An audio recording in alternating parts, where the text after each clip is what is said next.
Good evening. This is All India Radio, and I'm Sanjay Mattu with the news at 9.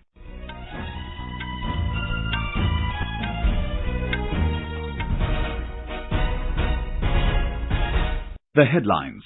India says it does not negotiate with any country on terrorism and its security matters. Asserts Pulwama terror attack played a role in UN listing of JeM Chief Masood Azhar as a global terrorist.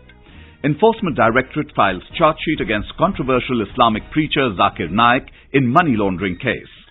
Prime Minister Narendra Modi chairs high-level meeting to review preparedness for Cyclone Fani.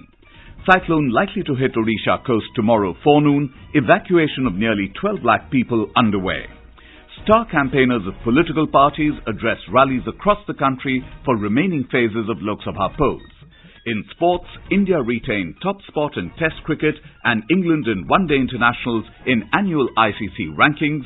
And in IPL Cricket, match underway between Mumbai Indians and Sunrisers Hyderabad in Mumbai. India today said it does not negotiate with any country on terrorism and on matters related to the security of the country. Responding to media queries on the listing of JeM Chief Masood Azhar as a global terrorist at the United Nations, External Affairs Ministry spokesperson Ravish Kumar said China has already given its reason why the hold has been lifted. Mr. Kumar also welcomed China's decision to lift the technical hold on the listing of Azhar. He said the Pulwama terror attack played a role in the designation of Azhar as a global terrorist. He said that the listing of Azhar is a diplomatic setback for Pakistan. Our objective all along has been the designation of Masood Azhar as a terrorist. The designation is not based on a specific incident, but on the basis of evidence which we have shared with the members of the 1267 Sanctions Committee, linking Masood Azhar to several acts of terrorism. On steps Pakistan is expected to take after this move by the UN, Mr. Kumar said, according to the UN Sanctions Committee, Pakistan and all other states are required to freeze the funds and other financial assets of Masood Azhar. In a diplomatic victory for India, the UN Sanctions Committee yesterday designated Azhar as a global terrorist after China lifted its hold on a proposal to ban him. The BJP has described as a great diplomatic victory for India the designation of JeM Chief Masood Azhar as a global terrorist. Addressing the media in New Delhi, senior party leader and Union Minister Arun Jaitley alleged that opposition parties are reluctant to celebrate the achievement because they feel they may have to pay a political price for it. He said the NDA government succeeded in an attempt the country has been making for the last 10 years as Masood Azhar was involved in many terror strikes against India. Mr. Jaitley said there was a tradition in the country to speak in one voice on issues such as external affairs and national security, but there has been a departure from it in the last few years.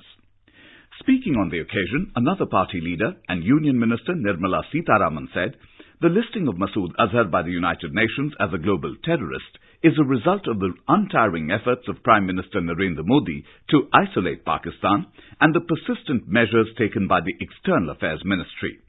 She said the government has a zero-tolerance policy towards terrorism. The Enforcement Directorate, ED, filed its first direct charge sheet against controversial Islamic preacher Zakir Naik today on charges of money laundering.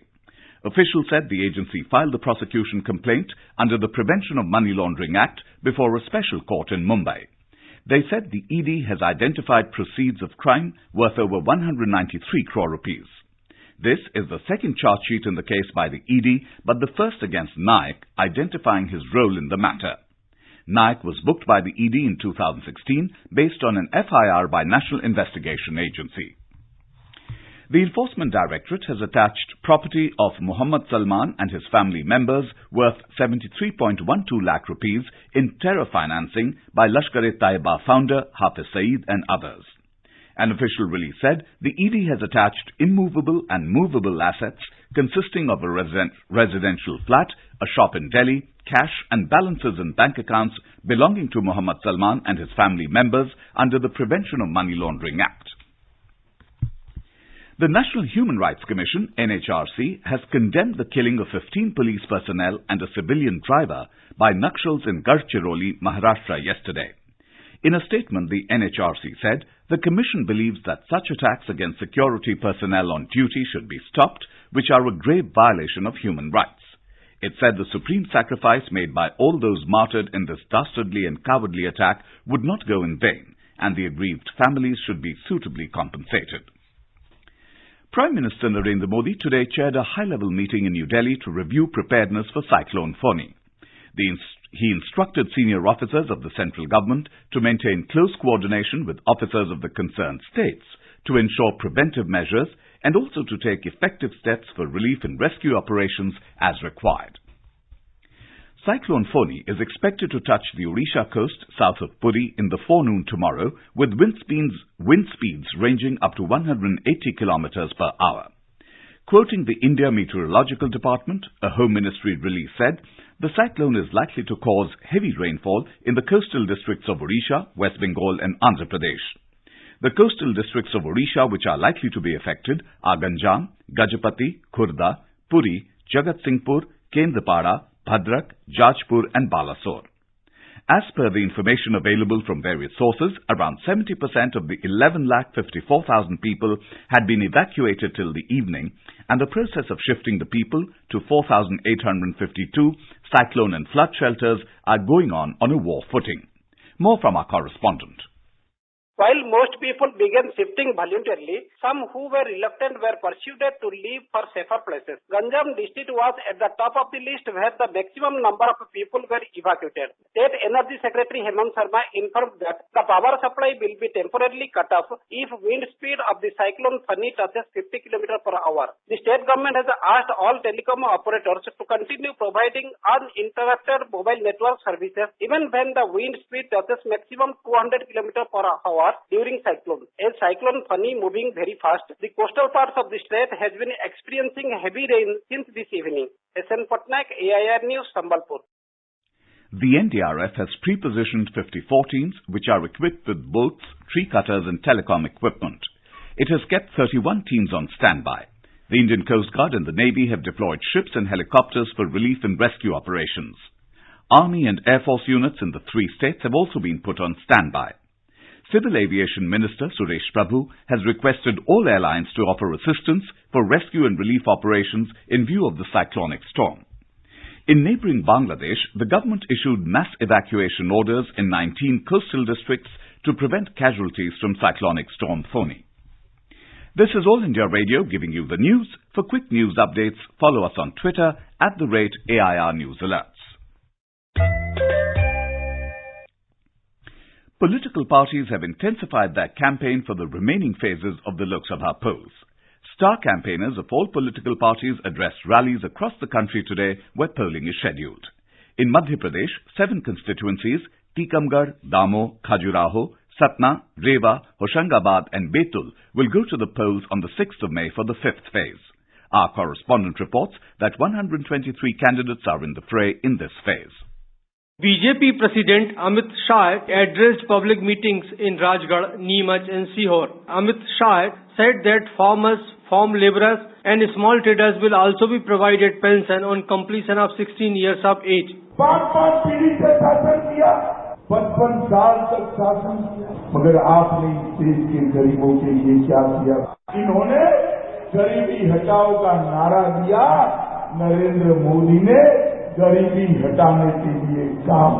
Party leader Shivraj Singh Chauhan addressed public meetings in Tikamgarh, while Central Minister Narendra Singh Tomar in Gwalior and Khajuraho. Congress leader and Chief Minister Kamal Nath today campaigned in Chhatarpur. Congress President Rahul Gandhi will address a rally in Rewa tomorrow, while Central Minister Nitin Gadkari will participate in election campaign in Baitul. Sanjeev Sharma, AIR News, Bhopal. In Uttar Pradesh, prominent leaders of various political parties held rallies and roadshows in the areas where elections will be held in the last 3 phases. More from our Lucknow correspondent. Addressing public gathering in Pratapgarh district, Samajwadi Party President Akhilesh Yadav today attacked BJP and said that Modi government failed to fulfill the promises done with youth and farmers during previous elections. BSP Chief Mayawati criticized BJP and Congress both Talking to media in Lucknow, she said that both parties have joined hands to damage the SP-BSP alliance in the state. ये दोनों पार्टियां अंदर अंदर हमारे गठबंधन के खिलाफ एक होकर वे आपस में मिलकर यहाँ उत्तर प्रदेश में ये चुनाव लड़ रहे हैं। यही मुख्य वजह है कि अब तो कांग्रेस पार्टी के लोग ये भी कहते घूम रहे हैं कि सपा व बसपा गठबंधन के उम्मीदवार यहाँ चुनाव नहीं जीतने चाहिए। Congress General Secretary Priyanka Gandhi Vadra campaigned in her mother Sonia Gandhi's constituency, Raebareli. Senior BJP leader and Union Minister Mahesh Sharma also addressed a public gathering in Raebareli. Apna Dal leader Anupriya Patel said in a rally in Balrampur district that only BJP can provide a strong and stable government. Sushil Chandra Tiwari, AIR News, Lucknow. In Rajasthan, 12 constituencies are going to the polls in the fifth phase. Our correspondent reports that campaigning is on in full swing in the state. Both Congress and BJP are leaving no stone unturned and have put all the might to the voters. Congress President Rahul Gandhi today addressed an election rally in Jammu under Sikar parliamentary seat and said that poor families will be benefited by Nyay scheme. मैं आपको यहाँ state से आश्वासन देना चाहता हूँ। आदिवासी bill, जमीन अधिकरण बिल, पेशा कानून, जो भी कानून आपकी जमीन की रक्षा के हैं, उन कानून को कांग्रेस पार्टी लागू करेगी। Senior BJP leader Yogi Adityanath addressed 4 election rallies in Nagaur, Hanumangarh, Jaipur Rural and Alwar. He accused Congress of cheating people on farmers' loan waivers. Jitendra Dwivedi, AIR News, Jaipur. Polling for the fifth phase will take place on Monday, for the 6th on the 12th of this month and the 7th and final phase on the 19th. Counting will be taken up on the 23rd of this month. The Election Commission has given a clean chit to Prime Minister Narendra Modi with regard to a complaint concerning alleged violation of the Model Code of Conduct in a speech at Barmer in Rajasthan. In a statement, the Commission said the matter has been examined in detail as per the certified copy sent by the returning officer of Barmer Parliamentary Constituency. It said the Commission is of the considered view that in this matter no such violation took place. The Election Commission has given a clean chit to Congress President Rahul Gandhi in a complaint concerning alleged violation of the Model Code of Conduct in a speech in Sihora in Madhya Pradesh.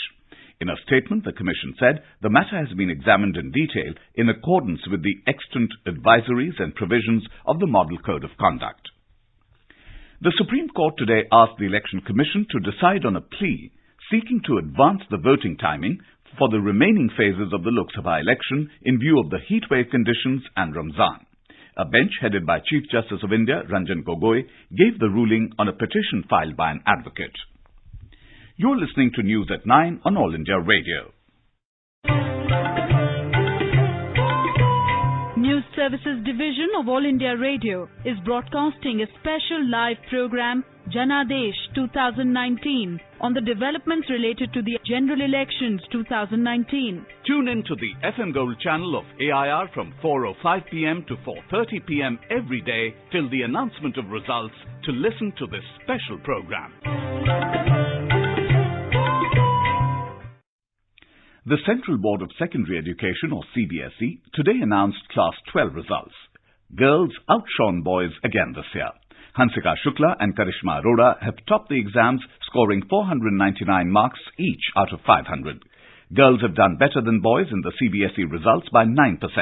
The pass percentage for girls is 88.70, whereas the pass percentage for the boys is 79.40.